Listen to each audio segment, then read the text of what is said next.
Hi guys, it's Shami. Sorry I haven't been around for a while, but it's been a busy couple of months. But I'm back, so I am working in. Actually, this is a dollar store sketchbook, and I decided to do just a dollar store art journaling video. I got a calendar and some whiteout and a little bit of paint, and then I have a permanent black marker, and I found these really cool poster stickers from the Dollar Tree.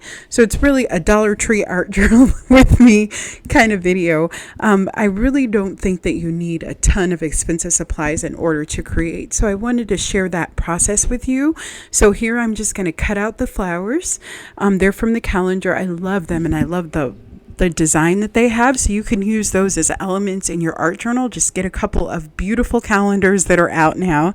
They have animal themes and flowers and all sorts of cool stuff in nature themes, so you can definitely add those to your journal, and they lay down very, very nicely. This is really thin paper that I'm working on, but it worked out great. And I did get some paint too, a little bit of these little paints that come, I think they're tempera paints, but they worked out really great. I mean, they're a little bit transparent, but they worked out great, and I just added a little whiteout to them, and it worked out really good. So you'll see I'm just going to kind of work in layers, but everything that I use, with the exception of black paint at the end, was from a Dollar Tree. So I'm going to kind of figure out how I'm going to place my flowers, and I just knew that I wanted the flowers on there, and that was about it. Everything else about this page was truly very intuitive.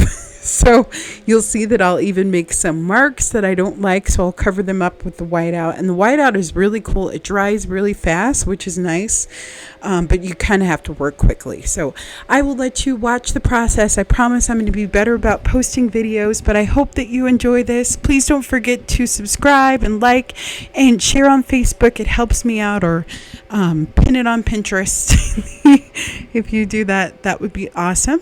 And I'm going to keep working, and I'll let you watch the process. Have a great day. Bye bye.